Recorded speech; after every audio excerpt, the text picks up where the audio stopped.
আজ দুপুরবেলা কৈলাসহর ইরানি থানার অধীনে মাগুরুলি ভারত বাংলা সীমান্ত এলাকায় অবৈধভাবে এক বাংলাদেশি যুবককে ভারতে প্রবেশ করবার সময় ভারতীয় জওয়ানরা বাংলাদেশ সীমান্ত এলাকায় সীমান্তরক্ষী 199 নং ব্যাটালিয়নের এক বিএসএফ জওয়ানকে অকারণে দা দিয়ে এলোপাতাড়ি কুপাতে থাকে।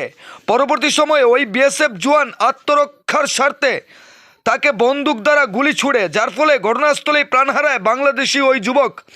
পরবর্তী সময় বাংলাদেশিরা ভারতে এসে বাংলাদেশ সীমান্ত কাঁটাতার দিয়ে অবৈধভাবে পেরিয়ে ওই বিএসএফ জওয়ানকেও বেধড়কভাবে মারপিট চালায়, যার ফলে গুরুতরভাবে রক্তাক্ত হয়ে পড়েন ওই বিএসএফ জওয়ান।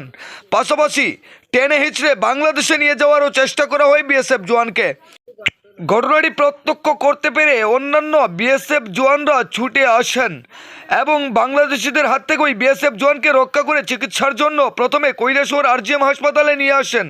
প্রাথমিক চিকিৎসা করার পর তাকে তড়িঘড়ি বিএসএফ জওয়ানের অবস্থা বেগতিক দেখে কর্তব্যরত চিকিৎসক উন্নত চিকিৎসার জন্য কৈলাসহর ভগবাননগর স্থিত উনকুড়ি জেলা হাসপাতালে রেফার করে দেওয়া হয়।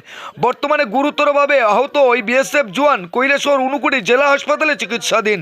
অন্যদিকে ওই বাংলাদেশি যুবকের মৃতদেহ কৈলাসহর উনকুড়ি জেলা হাসপাতালে নিয়ে আসা হয়েছে।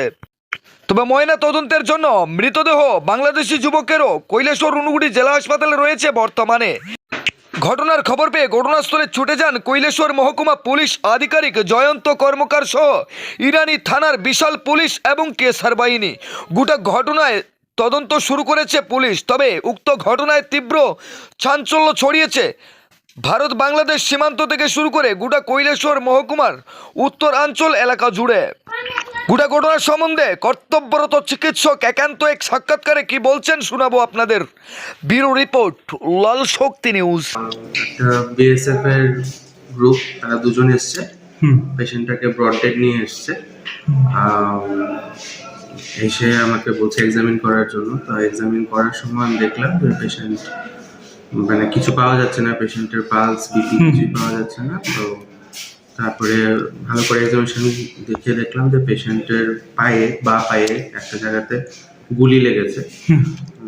তো ওখান থেকে অনেকটাই ব্লাড লস হয়েছে। পেশেন্ট ক্লিনিক্যালি ডেড, মানে মারা গেছে। হ্যাঁ, মৃত অবস্থায় পেশেন্টটাকে নিয়ে এসছে আমাদের। পেশেন্টের নামও কিছু না, এখনো তো কিছু জানা যাচ্ছে না, কারণ আমি যখন যারা নিয়ে এসছে বিএসএফ এর ওদেরকে জিজ্ঞেস করার পরে ওরা কিছু বলতে পারছে, শুধু বলছে যে উনি নাকি বাংলাদেশের বর্ডারে নাকি কিছু একটা ঝামেলা হয়েছে, তখন ওরা গুলি করেছে। কে গুলি করেছে? বিএসএফ রা? হ্যাঁ, ওরা বলছে গুলি করেছে, গুলি করাতে ওরা নিয়ে এসছে। তারপর তো এখন আমরা পুলিশকে ইনফরমেশন দিয়েছি। কোন থানা স্যার? কৈলাসহর থানা। আচ্ছা, আমরা খবর দিয়েছি। এখন ওনারা আসার পর ওনারা ডিসিশন নেবে যে এই বডিটা যে নিডফুল অ্যাকশন সেই অ্যাকশনটা নেবে আর কি। আপাতত বডি আমাদের হাসপাতালেই আছে, আমাদের তদারকিতেই আছে। এবং যারা নিয়ে এসছে ওনাদেরকেও বলেছি বডি না নিয়ে যেতে যতক্ষণ না পুলিশ আসে। কোন জায়গাতে হয়েছিল ঘটনাটা বলেছে কি আপনাদের বিএসএফ? না, সেরকম তো বলেনি, বলেছে বাংলাদেশের বর্ডারে। ঠিক আছে, ধন্যবাদ।